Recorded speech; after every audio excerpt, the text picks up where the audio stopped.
اعوذ باللہ من الشیطان الرجیم بسم اللہ الرحمن الرحیم وبہ نستعین وہو خیر ناصر و معین اللہم صلی علی محمد و آل محمد وعجل فرجہم۔ ناظرین سلام علیکم ورحمۃ اللہ وبرکاتہ۔ میں ہوں سید عاصم علی باقری، آپ دیکھ رہے ہیں مسجد جمکران سے پروگرام شیعت کی فکری بنیادیں۔ اس پروگرام میں آپ تمام ناظرین کا خیر مقدم ہے اور آپ سب کو خوش آمدید کہتے ہیں۔ ہماری گفتگو شیعت کی فکری بنیادوں کو لے کر ہے۔ شیعت کے خلاف جو لوگوں نے پروپیگنڈے کیے، جو اتہامات کیے، جو الزام تراشیاں کیں، جو اشکالات کیے، بہرحال وہ افسوسناک ہیں، چونکہ انسان اسی کے پیچھے کوشش کرتا ہے اس کے نظریات کو دبانے کی کہ جہاں حقیقت دیکھتا ہے، کیونکہ جہاں حقیقت نہیں ہوتی ہے وہ مکتب، وہ نظریے، ان کے آثار مندمل ہو جاتے ہیں، ان کے آثار ختم ہو جاتے ہیں، دیر پا نہیں ہوتے ہیں۔ چونکہ شیعت کا ایک محکم اساس ہے، اس کا رابطہ عصمت کی حبل سے اس طرح سے ہے کہ جو ٹوٹنے والا نہیں ہے بلکہ اٹوٹ کہلاتا ہے، اٹوٹ کہا جاتا ہے اسے۔ شیعت کو طرح طرح کی مشکلات کا سامنا کرنا پڑا اور طرح طرح کے فتنے آئے کہ جن کا شیعت نے مقابلہ کیا، اور اس کے بعد بھی آج اپنے مقام پر وہ استوار ہے اور برقرار ہے۔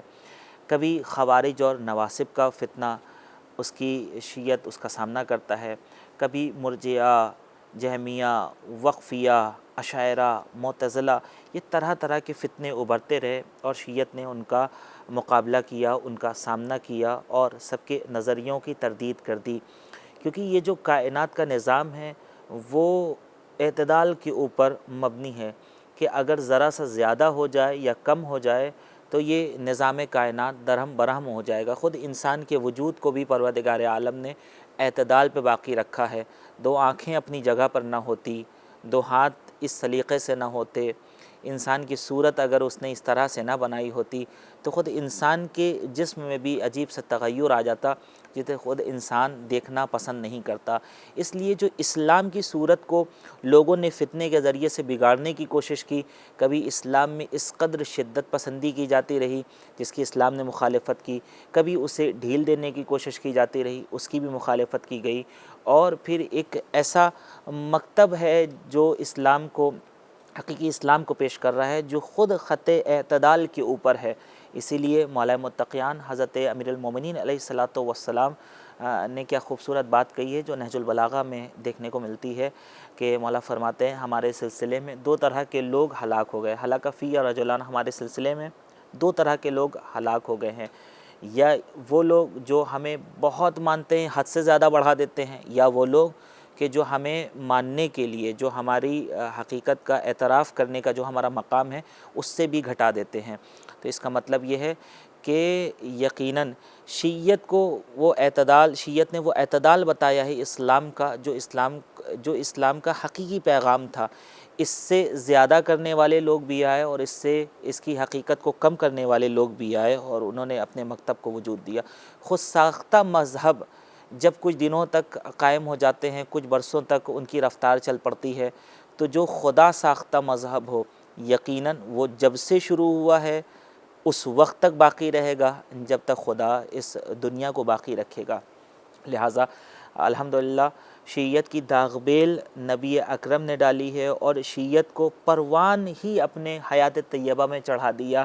اب نبی اکرم کے بعد نبی کی جو اولادیں ہیں انہوں نے اس کا ثمرہ دنیا کے سامنے پیش کیا ہے، اور اس ثمرے سے آج اہل بیت کے چاہنے والے اور شیعت کے پیروکار استفادہ کر رہے ہیں۔ وہ ثمرہ ہم اسی وقت حاصل کر سکتے ہیں کہ جب ان کی تعلیمات کو نہ صرف یہ کہ سن کر خوش ہوں بلکہ اپنی زندگی میں ڈھالنے کی کوشش کریں، اور اس قدر ان پروگرام کے وسائل سے، کتابوں کے وسائل سے، علماء کے پاس بیٹھ کر ان کی صحبت کے ذریعے سے اس قدر معلومات حاصل کر لیں تاکہ یہ جو طرح طرح کے فتنے ابھرتے رہتے ہیں ہم خود ان کا سامنا بھی کر سکیں اور ان سے دوسروں کو محفوظ بھی رکھ سکیں۔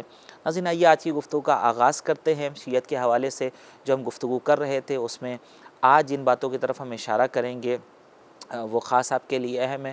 شیعت کی تعریفوں کو ہم نے آپ کے سامنے پیش کیا اور اس کے جو نشیب و فراز تھے، شیعت کی اصطلاح کے بارے میں ہم نے آپ کے سامنے گفتگو کی کہ اس کی اصطلاح کب سے ملتی ہے، قرآن میں اس کا ذکر بھی ہے، اور اس کے بارے میں بھی آپ کے سامنے گفتگو کی۔ شیعت کے اوپر جو اتہام ہیں، جو تہمتیں لگائی گئیں، رافضی کہا گیا، اس کی حقیقت کو بھی آپ کے سامنے ہم نے بتایا۔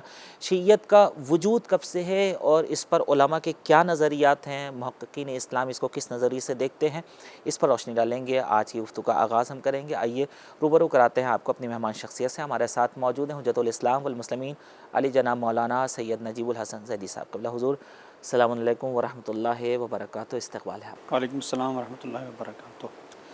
مولانا صاحب، جیسا کہ ہمارے ابتدائی گفتگو سے اور تقریباً ہمارا سوال ظاہر ہو جاتا ہے کہ جو شیعت کا وجود ہے، ناظرین خاص ہم آپ کے لیے بھی یہ ذکر کر دیں کہ ہم نے اس سے پہلے اصطلاح شیعت کے بارے میں گفتگو کی تھی کہ اصطلاح شیعت کب سے چلی ہے۔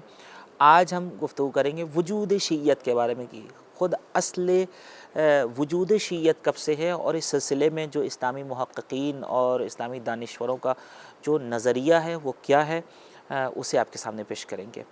تو مولانا صاحب، تقریباً ہمارا سوال روشن ہے۔ ہم جاننا چاہیں گے وجود شیعت کے بارے میں جو نظریات ہیں محققین کے، دانشوروں کے، اور جو خود وجود شیعت کی حقیقت ہے، کب سے ہے، کیسے ہے، آپ اسے پیش کریں ناظرین کے لیے۔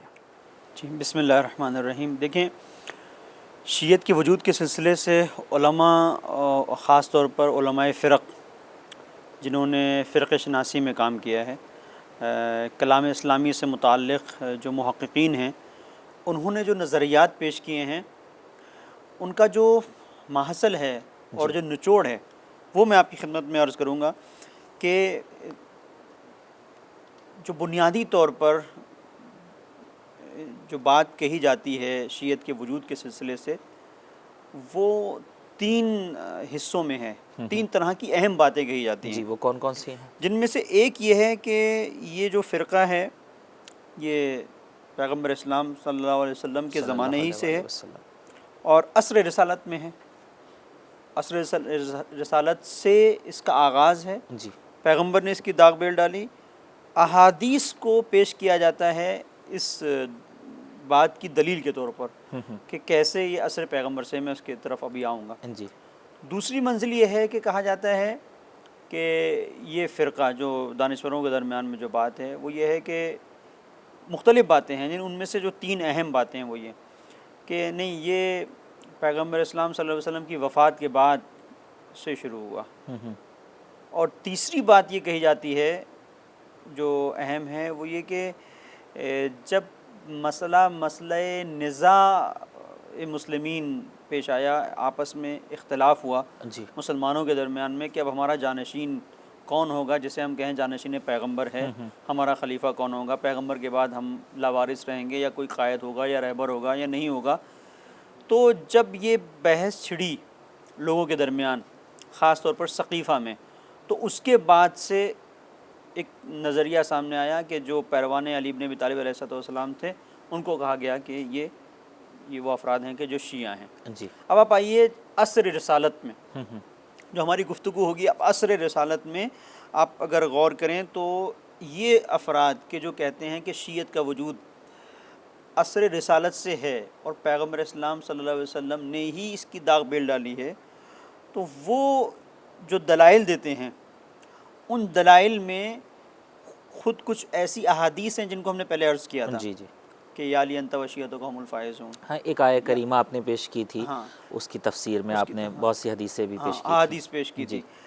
اس کے بعد دوسری چیز یہ جو دلائل میں پیش کرتے ہیں اس نظریے کے حامی افراد محققین، وہ یہ کہتے ہیں کہ تاریخ میں بہت سارے ایسے نقل موجود ہیں، بہت ساری ایسی رپورٹیں ہیں، روایتیں ہیں کہ جہاں پر بعض صحابہ پیغمبر کو شیعہ علی کہا گیا ہے، مثلا جناب سلمان کو، جناب بزر کو، جناب مقداد اور جناب عمار کو۔ جی، یہ سب کے سب وہ افراد ہیں جو شیعہ علی کے اعتبار سے جانے جاتے تھے، عصر پیغمبر میں جانے جاتے تھے۔ تو اگر شیعت کا وجود عصر پیغمبر میں نہیں تھا تو انہیں کیوں شیعہ علی کہا جاتا تھا؟ سبحان اللہ۔ عصر پیغمبر میں کہا جاتا تھا۔ یہ دوسری دلیل ان کی ہے، یعنی روایات و احادیث پیغمبر کے علاوہ دوسری دلیل جو لوگ یہ کہتے ہیں کہ عصر پیغمبر سے اس کا آغاز ہے، ان کی دوسری دلیل ان افراد کا ہونا ہے کہ جنہیں صحابہ پیغمبر کے عنوان سے جانا جاتا تھا، لیکن وہ صحابہ کہ جنہیں کہا جاتا تھا یہ شیعہ علی ہیں. سبحان اللہ. سلمان یعنی نبی اکرم کے وہ صحابہ تھے لیکن کہا جاتا تھا شیعہ علی انہیں. شیعہ علی ہیں، بہت شیعہ خوب. علی کے عنوان سے یہ مشہور تھے. اچھا، تیسری چیز جو ہے، یہ جو دلیل دیتے ہیں اس میں تیسری چیز حدیث یوم الدار ہے کہ جس میں پیغمبر نے اس بات کا اظہار کیا تھا کہ کون میری مدد کرنے والا ہے. جی. تو امام علی ابن ابی طالب علیہ السلام نے کہا تھا کہ میں آپ کی نصرت اور میں آپ کی مدد کروں گا. حدیث غدیر ہے، حدیث منزلت ہے، علی مع الحق ہے، انا مدینۃ العلم. اس طرح کی جتنی تعبیریں ہیں، یہ تعبیریں یہ بتاتی ہیں کہ جو شیعت کا جوہر ہے وہ وجود میں آ چکا تھا، جو ابتدائی بنیاد ہے وہ پڑ چکی تھی. ٹھیک ہے کہ بہت زیادہ لوگ واضح طور پر بعنوان شیعہ نہیں پہچانے جا رہے تھے، لیکن پیغمبر نے ایک سمت کی طرف اشارہ کر دیا تھا، ایک رخ تھا جس کی طرف پیغمبر نے ہدایت کر دی تھی، اور ان کے خاص صحابی اس پر عمل بھی کرتے اس پر تھے. عمل بھی کر رہے تھے. جی. اب آپ دیکھیں کہ یہاں پر جو بزرگ شخصیت ہے ہماری، علامہ کاشف الغطا جن کی کتاب ہے الشیعہ اصلھا و اصولھا، انہوں نے بڑی دلنشین انداز میں بڑی بہترین بات کہی ہے کہ جو احادیث پیغمبر نے علی ابن ابی طالب علیہ السلام کے سلسلے سے بیان فرمائی تھیں، اگر ان کا بیان اس سلسلے سے تھا کہ محبت کو ابھاریں لوگوں کے درمیان اور ولائے علی کے جذبے کو بیدار کریں، میں مفہوم علامہ کاشف الغطا کی گفتگو کا عرض کر رہا ہوں بہت سادہ الفاظ میں، تو یہ جو منزل ہے یہ پیغمبر کی جانب سے مسلسل محبت کے بارے میں، امام امیر المومنین علی بن ابی طالب علیہ السلام کے بارے میں مختلف تعبیروں کو استعمال کرنا اور مختلف لوگوں کا اس دور میں رہنا، یہ نہیں ہے کہ یہ عام محبت ہے. بہت سارے لوگ تھے علی سے محبت کرتے تھے. جی. یہ منزل نہیں ہے کہ پیغمبر نے جو مختلف تعبیریں استعمال کی ہیں تو اس کا مطلب یہ ہے کہ بس علی سے یوں ہی محبت کرو. یہ اظہار، اس انداز سے تاکیداً اظہار کرنا، یہ خاص ایک سمت کو بتا رہا تھا جس کو پیغمبر متعین کر رہے تھے. جی. پیغمبر بتا رہے تھے. صرف یہ نہیں ہے کہ ایک شخص اس سے محبت کرتا ہو اور کسی سے نفرت مثلا نہیں کرتا ہو، یا اس کے دشمنوں سے نفرت کر رہا ہے، جس سے وہ محبت کر رہا ہے اس کے دشمن سے مثلا نفرت کر رہا ہے. صرف یہ کافی نہیں ہے شیعہ ہونے کے لیے کہ کوئی کہے کہ بھائی ہم ان باتوں پر عمل کریں جیسے پیغمبر نے کہا کہ علی سے محبت کرو تو ہم محبت کر رہے تھے، پیغمبر نے کہا کہ علی کے دشمنوں سے نفرت کرو تو ہم نفرت کر رہے تھے. یہ کافی نہیں ہے. علامہ کاشف الغطا کہتے ہیں چونکہ جو مدلول ہے، یعنی جس چیز کے اوپر لفظ شیعہ دلالت کرتا ہے، جب اس پہ آپ غور کریں گے تو اس کے اندر جذبہ محبت کے ساتھ ساتھ پیروی کی بات بھی پائی جاتی ہے. سبحان اللہ. اس کے اندر پیروی کی بات پائی جاتی ہے.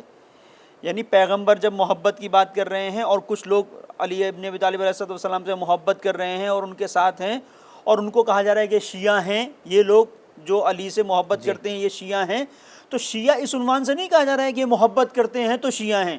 شیعہ اس عنوان سے کہا رہا ہے یہ محبت بھی کرتے ہیں اور پیروی بھی کرتے ہیں. چونکہ علامہ کاشف الغطا کہتے ہیں کہ دلالت لفظ شیعہ صرف محبت کے اوپر نہیں ہے، اور اس دور میں اگر کچھ لوگوں کے لیے کہا جا رہا ہے کہ شیعہ ہیں تو یہ اس بات کو بیان کر رہی ہے کہ محبت کے ساتھ ساتھ یہ وہ افراد ہیں. جی.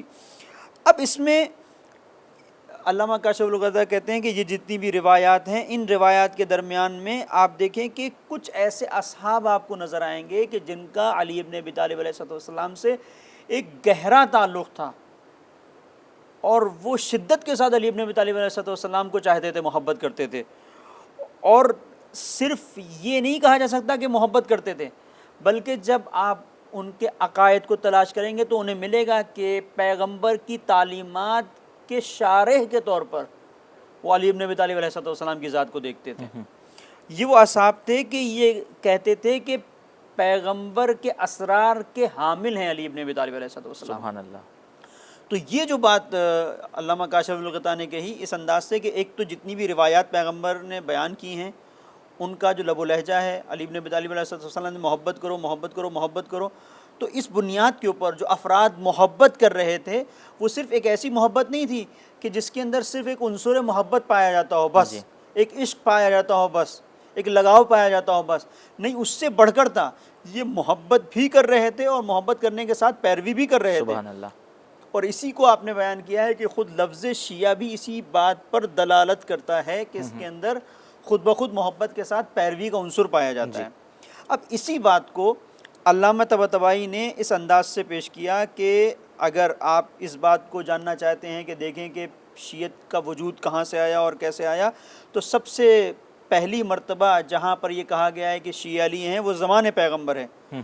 پیغمبر نے، علامہ طباطبائی فرماتے ہیں کہ پیغمبر نے اپنی 23 سال کی زندگی میں اپنی تبلیغی کاوشوں میں ایک خاص اہتمام کیا، سبحان اللہ۔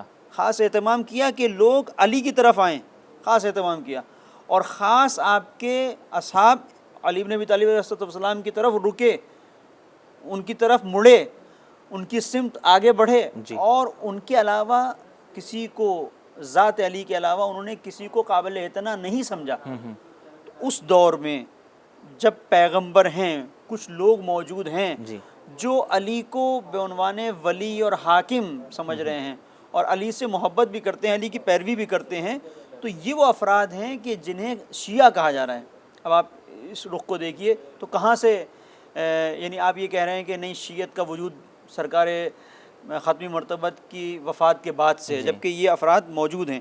پھر آپ کہتے ہیں کہ یہ بات بالکل واضح ہے، علامہ طباطبائی فرماتے ہیں کہ بات بالکل واضح ہے کہ جتنے بھی فضائل اور جتنے بھی خصوصیات و امتیازات علی بن ابی طالب علیہ السلام کے تھے، سب اس کو مانتے تھے، اتفاق تھا سب کا۔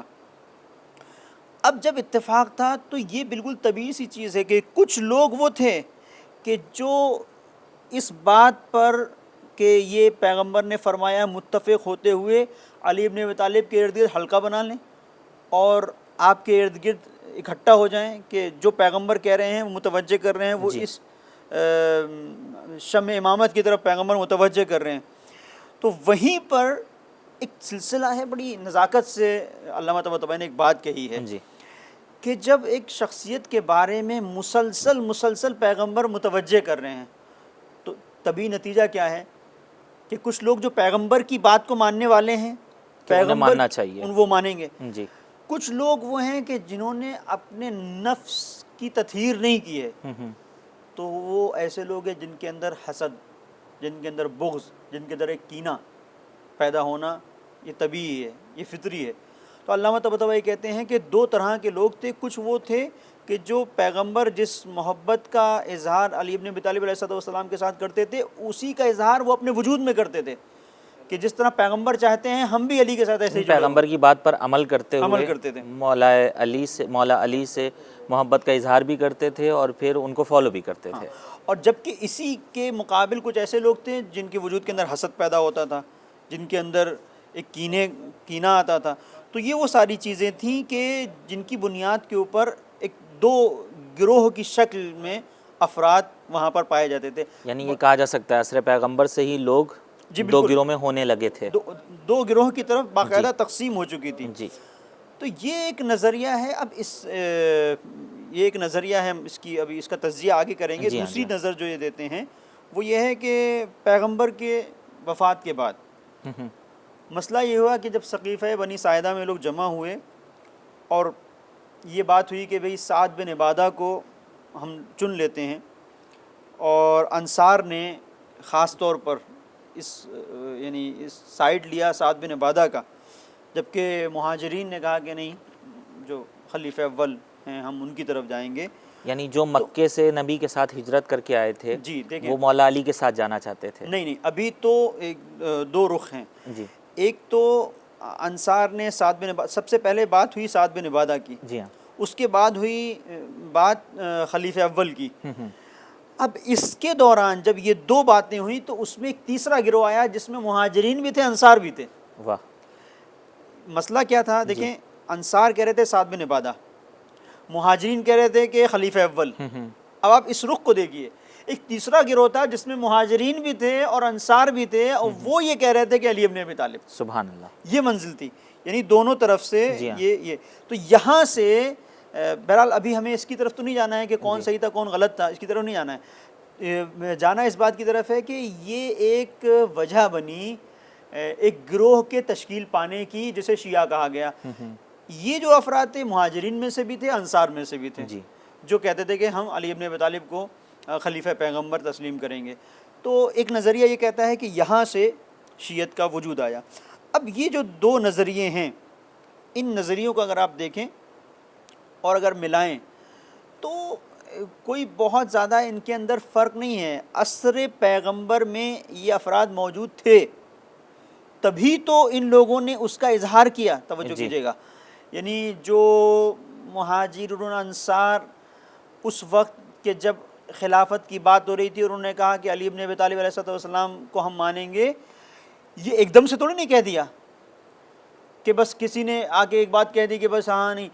پہلے سے یہ ساری چیزیں ظاہر ہے کہ تھیں، بالکل اسی طریقے سے جس طریقے سے سعد بن عبادہ کے بارے میں، یعنی جیسے کہ مثلا آپ دیکھیں کہ جو گفتگو سعد بن عبادہ کے بارے میں انصار نے کی ہے کہ ہم ان کو مانیں گے، تو سوچ سمجھ کے کچھ لوگوں نے آگے بڑھائی ہے، پھر دوسرے لوگوں نے اس کی بات کی ہے.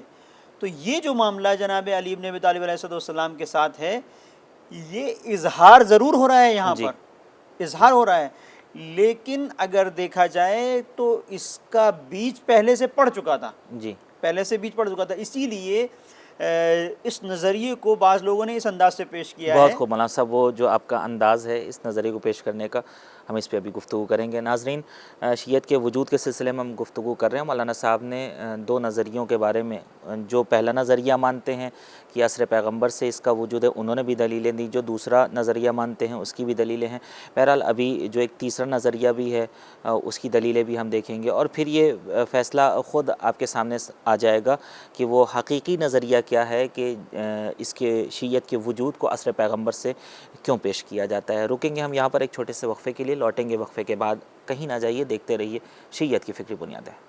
اللہم صل علی محمد و آل محمد.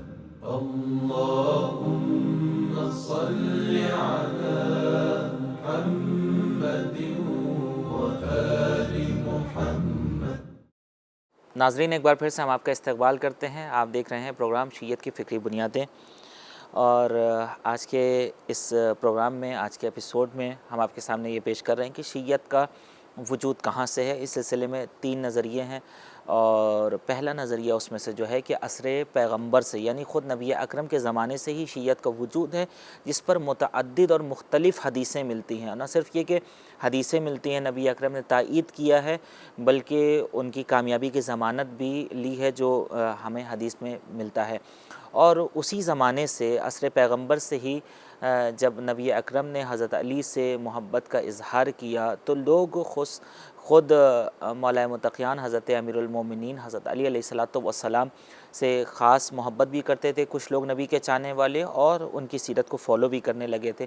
لیکن کچھ ایسے لوگ بھی تھے اس زمانے میں کہ جو اپنے خاص کہہ سکتے ہیں آپ مزاج کے مطابق یہ کام نہیں کرتے تھے، مولا سے محبت کا اظہار نہیں کرتے تھے اور انہیں فالو نہیں کرتے تھے. لہٰذا وہاں سے آغاز ہو گیا تھا شیعت کا.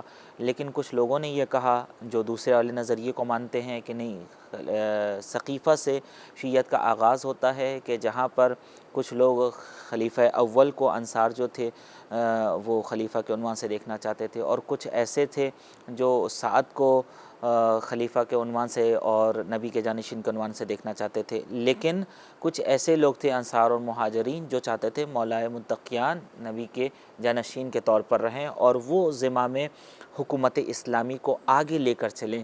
اس سلسلے میں تیسرا نظریہ کیا ہے، اس کے اوپر روشنی ڈالیں گے ہمارے مہمان شخصیت. آئیے آپ کو لے چلتے ہیں اپنے مہمان کی خدمت میں. مولانا صاحب، ایک تیسرا نظریہ بچ گیا تھا جو شیعت کے وجود کو لے کر آپ نے اس کی طرف اشارہ کیا تھا. وہ تیسرا نظریہ کیا کہتا ہے اور اس کے دلائل کیا ہیں، یعنی کن دلیلوں کی بنیاد پہ وہ تیسرا نظریہ مانا جاتا ہے؟ دیکھیں، میں اس کی طرف آنے سے پہلے بھی ایک بات کی طرف اشارہ کروں، اور وہ یہ ہے کہ جہاں پر ایک فرق ہے تھوڑا سمجھنے کا، ایک مسئلہ ہے شیعہ اور ایک ہے تشیع. آگے کی بحث میں اس کو اور ہم واضح طور پر بیان کریں گے. ایک منزل ہے کسی کا ایک مکتب کی صورت ڈھل جانا، اور ایک منزل ہے کسی فکر کا پایا جانا. جی، فکر کا پایا جانا ایک الگ منزل ہے. تو علامہ سید محسن امین نے بھی اس بات کی طرف اشارہ کیا ہے کہ شیعہ بعنوان شیعہ علی تو پائے جاتے تھے, جی لیکن شیعہ علی نے اپنے وجود کا اظہار جو کیا ہے وہ اس منزل پر کیا ہے جب خلافت اپنی راہ سے بھٹک رہی تھی. خلافت جب اپنی راہ سے بھٹک رہی تھی تو انہوں نے کہا نہیں ہم علی بن ابی طالب علیہ السلام کو مانیں گے. اور تقریباً یہی بات ہے کہ جسے ہاشم الحسنی نے بھی اس بات کو بیان کیا ہے کہ دوسرے انداز سے بیان کیا ہے کہ پیغمبر کے وفات سے پہلے تک تو وہ کہتے ہیں کہ شیعت کا وجود نہیں تھا, لیکن جو عقیدے شیعت کی بنیاد ہے وہ پائی جاتی تھی. وہ کیا ہے؟ وہ نص ہے امامت کے باب میں. نص ہم نے گفتگو کی, یعنی امامت, یعنی وہ یہ بات ہے کہ پیغمبر نے اپنے جانشین کو پہلے ہی معین کر دیا تھا, لہٰذا اب معین کرنے کی ضرورت نہیں ہے. اب معین کرنے کی ضرورت نہیں ہے. تو یہ بات لوگوں کے درمیان پائی جاتی تھی. لوگ اس بات کو مانتے تھے کہ جب پیغمبر بیان کر کے چلیں گے تو اب ہمیں کیا ضرورت ہے اس کی کہ ہم جو ہے دوبارہ سے وہ کریں. تو یہ انہوں نے اس بات کو بیان کیا ہے کہ اگر آپ فقہاء کو دیکھیں گے اور متکلمین کی باتوں کو دیکھیں گے اور یہ دیکھیں گے کہ کیا خصوصیات بیان کی گئی ہیں شیعہ علی ہونے کی, اور شیعہ اس دور میں کس طرح سے تھے, ان تمام چیزوں کی طرف آپ اگر رجوع کریں گے تو یہ آپ کو سمجھ میں آئے گا کہ ایک فکر پائی جاتی تھی. جی لیکن یہ فکر ایک مکتبی صورت میں نہیں تھی کہ کچھ لوگ ہوں اس فکر کے ماننے والے ہوں. اس فکر کے ماننے والوں کا ظہور اس وقت ہوا ہے کہ جب خلافت کی بات ہوئی. تو اس انداز سے انہوں نے پیش کیا ہے. اب آپ یہ دیکھیے کہ یہیں پر اس کی وضاحت آیت اللہ صدر نے تھوڑا دلچسپ انداز میں کی ہے. جی شہید صدر یہاں پہ کہتے ہیں کہ دیکھیں دو چیزیں ہیں ہمارے پاس, ایک شیعہ ہے اور ایک تشیع ہے. دونوں میں فرق ہے. تشیع اور شیعہ میں فرق یہ ہے کہ اگر آپ دیکھیں تو تشیع جو ہے اس کی بنیاد پیغمبر نے ڈالی تھی. تشیع کی بنیاد پیغمبر نے ڈالی تھی. تشیع کیا ہے؟ یعنی تشیع یہ عقیدہ رکھنا ہے کہ پیغمبر نے اپنے بعد امامت کے سلسلے سے خالی نہیں چھوڑا ہے امت کو, اور متوجہ کیا ہے کہ میرے بعد میرا یہ جانشین ہوگا. یہ عقیدے کی صورت, یعنی یہ عقیدہ, یہ جو عقیدے کی صورت ہے کہ اپنے بعد آپ امیر المومنین علی بن ابی طالب علیہ السلام کو بعنوان جانشین اور حاکم اور امام منسوب کر رہے ہیں, بیان کر رہے ہیں, اور خاص طور پر اس کا اہتمام کیا, خاص تربیت آپ نے ان کی روحانی تربیت کی, ہر اعتبار سے تربیت کی, ظاہری طور پر اپنی کفالت میں رکھا. تو یہ ساری چیزیں یہ بتا رہی ہیں کہ پیغمبر ایک خاص ہدف کے تحت یہ کام کر رہے تھے, بتانا چاہتے تھے. تو یہ جو عقیدہ جو پیغمبر بیان کر رہے تھے مختلف احادیث کے ذریعے, یہ تھا تشیع بعنوان عقیدہ, بعنوان فکر. یہ پیغمبر کے زمانے میں تھا. لیکن یہ عقیدہ ایک فرقے کی صورت میں کب سامنے آیا, اس کو شہید صدر نے اس کو پیش کیا ہے. اس فرقے کی صورت میں سامنے تب آیا یہ فرقہ کہ جب نزاع ہوا مسلمانوں کے درمیان میں کہ ہمارا جانشین کون ہوگا پیغمبر کے بعد. تو انہوں نے اسی بات کو اس انداز سے پیش کیا ہے کہ شیعت الگ ہے, شیعہ بعنوان فرقہ ہے, کچھ لوگ ہیں جو پیرو ہیں. تشیع ایک راستہ ہے, تشیع ایک عقیدہ ہے, تشیع ایک فکر ہے. اس فکر کو فالو کرنے والے کچھ افراد ہیں.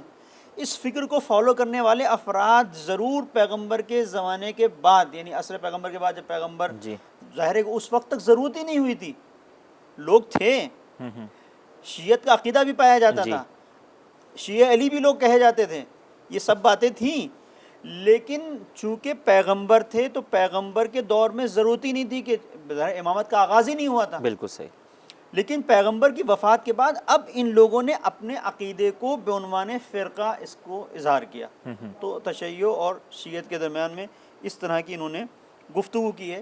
البتہ اس کو بھی بعض محققین نے اس پہ بھی کہا ہے کہ یہ قابل تأمل ہے, یہ ایسا نہیں تھا کہ بعنوان فرقہ نہیں. بعض لوگ باقاعدہ پہچانے ہی اسی طریقے سے جاتے تھے. ٹھیک ہے, شہید صدر کا مقام بہت عالی ہے اور انہوں نے اس انداز سے گفتگو کی. بعض محققین نے اس پہ بھی یہ کہا ہے کہ نہیں, ہمارے لیے یہ بات قابل قبول نہیں ہے, بلکہ چاہے تشیع آپ کہیں, چاہے شیعت کہیں, چاہے فرقہ کہیں, سب کچھ اس دور میں موجود تھا. یعنی عصر پیغمبر میں سب کچھ تھا. عصر پیغمبر میں سب جی موجود تھا۔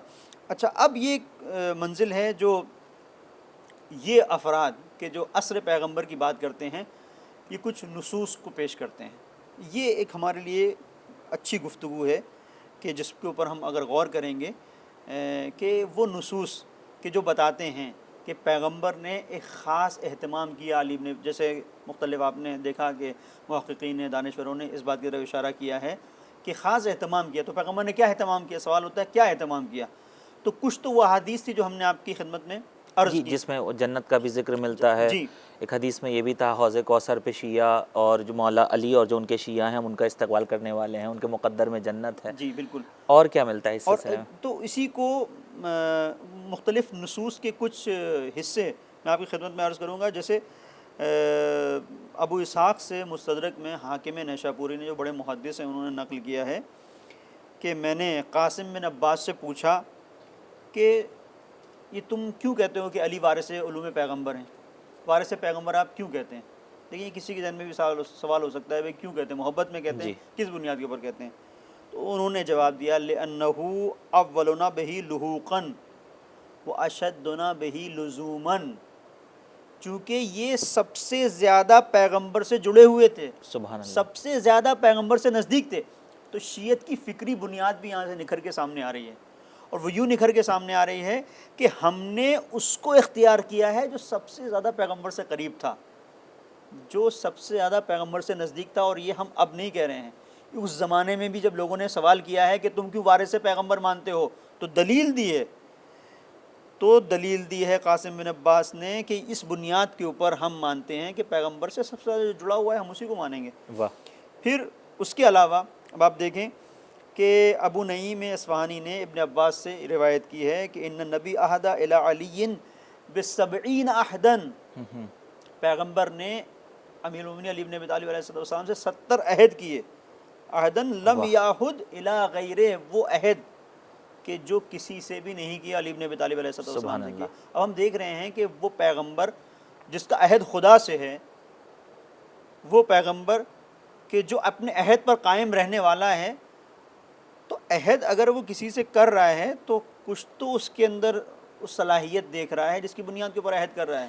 خود مولانا صاحب ہمیں یہ بھی یاد آ رہا ہے تاریخ کا وہ منظر کہ جب نبی ہجرت کر کے مدینے آتے ہیں اور جو صیغہ اخوت پڑھا جی ہے بالکل، اس میں سب کو سب کا بھائی بنا دیا، لیکن جب مولا علی بچ گئے تو اپنا بھائی انہیں کہا ہے۔ بالکل بالکل۔ تو یہ جو آپ ذکر کر رہے ہیں کہ مولا نے کسی سے عہد نہیں باندھا، صرف مولا علی سے۔ مولا علی سے باندھا اور 70 عہد باندھے۔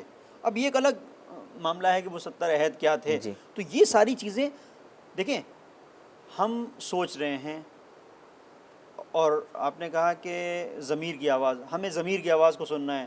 ہم بیٹھے ہوئے ہیں آج کے اس دور میں، تو ترقی کا دور ہے، ٹیکنالوجی کا دور ہے، ہمیں دیکھنا ہے بغیر کسی تعصب کے کہ ہمیں پیغمبر کے بعد ایک ایسے راستے پر چلنا ہے کہ جس کے اوپر ہمیں یقین ہو کہ یہ راستہ سچا راستہ ہے۔ اب ہم مختلف لوگوں کو جب ہم تلاش کر رہے ہیں تو ہماری نظر جا رہی ہے ایک ایسی شخصیت کے اوپر کہ جس کے بارے میں پیغمبر لوگوں کو بتا بھی رہے ہیں کہ اگر اس کے ساتھ رہو گے تو کامیاب ہو جاؤ گے، اس سے عہد بھی کر رہے ہیں، اور وہ ایسی شخصیت ہے جو سب سے زیادہ پیغمبر سے نزدیک بھی ہے۔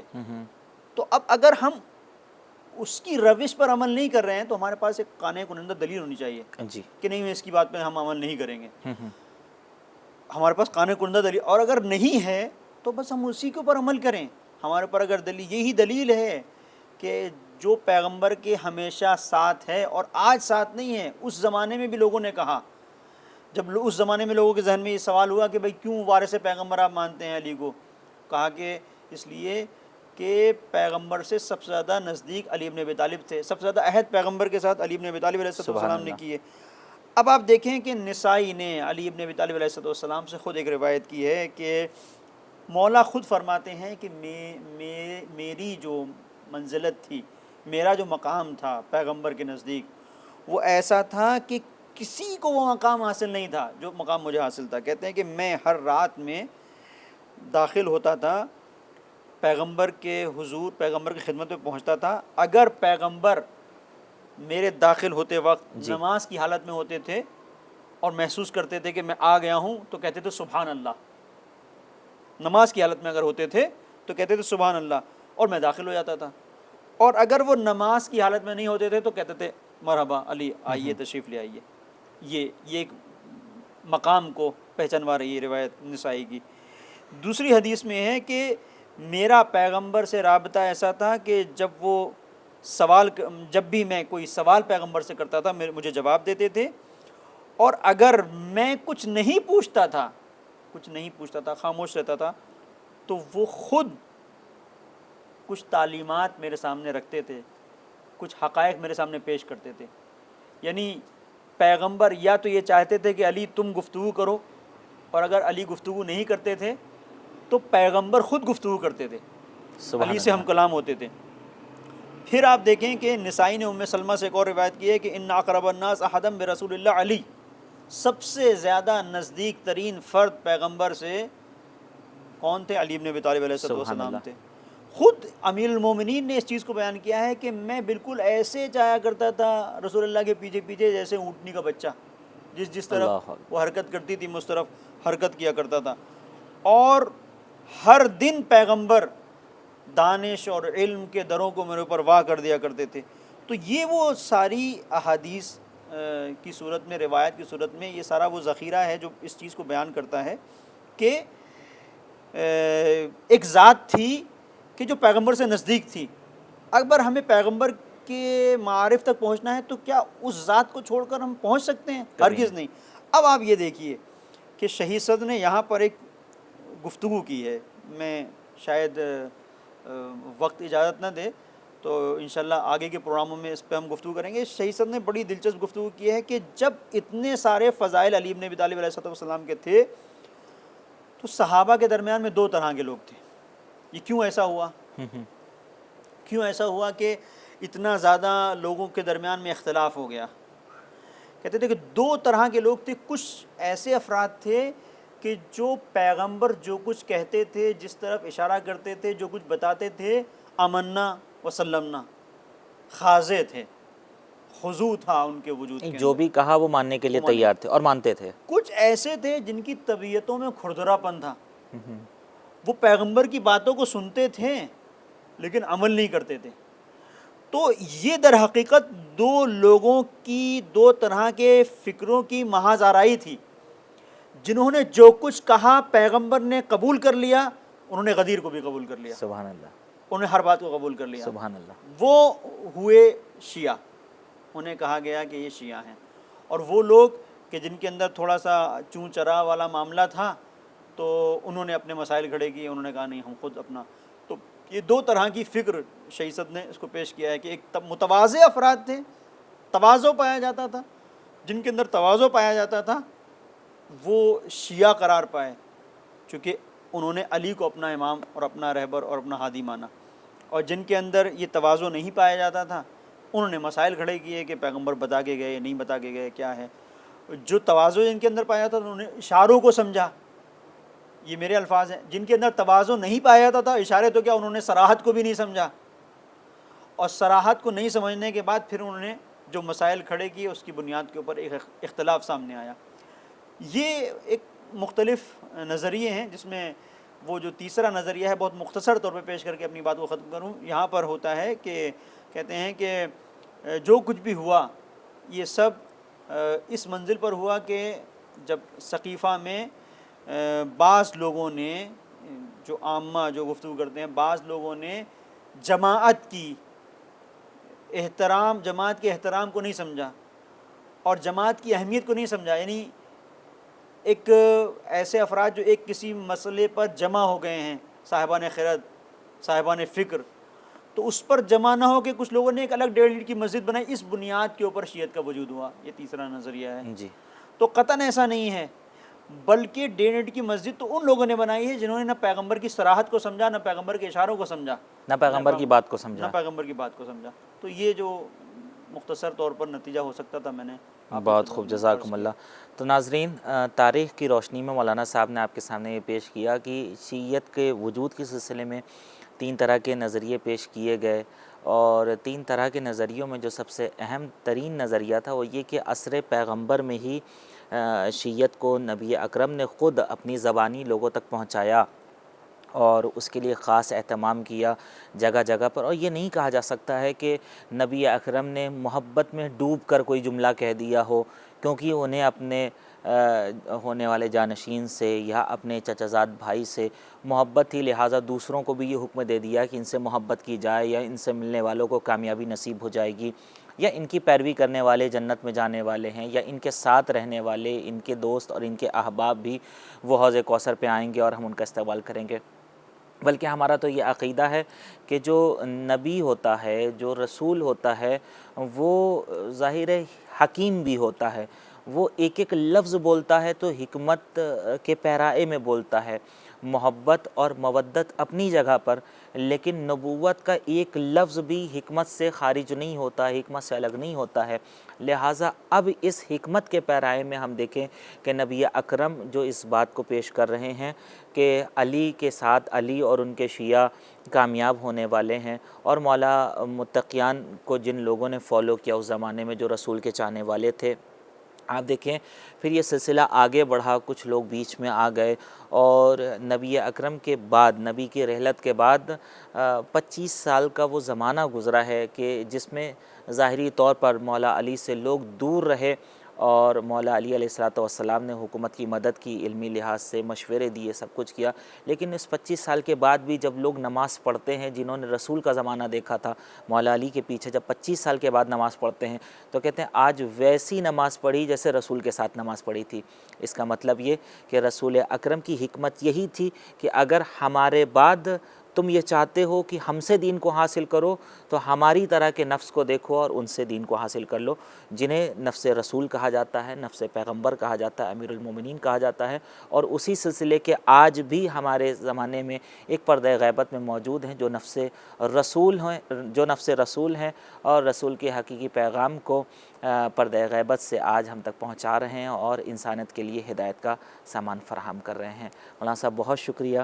ہم انشاءاللہ مزید ابھی جو بہت سارے سوالات ہیں جو آپ کی باتوں کے درمیان ابھرے ہیں یا جو ہمارے موضوع سے متعلق ہیں، چونکہ وقت تنگ ہوتا ہے، ہم سارے سوال کو آپ کے سامنے نہیں پیش کر سکتے ہیں. انشاءاللہ آئندہ آنے والے پروگرامز میں ہم ضرور ان سوالات پر آپ سے جواب حاصل کرنا چاہیں گے. اور دعا کرتے ہیں ناظرین کی پروردگار یہاں آنے والے تمام مہمانوں کو، علماء کرام کو صحت و سلامتی بخشے، تاکہ ہم ان کے وجود علمی سے اسی طرح فیض یاب ہوتے رہیں اور اپنے خدا سے دن بدن ایک ایک قدم نزدیک تر ہوتے چلے جائیں. فی الحال آج کے لیے اتنا ہی. ہم حاضر ہوں گے نیکسٹ ایپیسوڈ میں اہم اور قیمتی معلومات کے ساتھ جو ہمارے اور آپ کے لیے ہر ایک کے لیے نفع بخش ہوگی.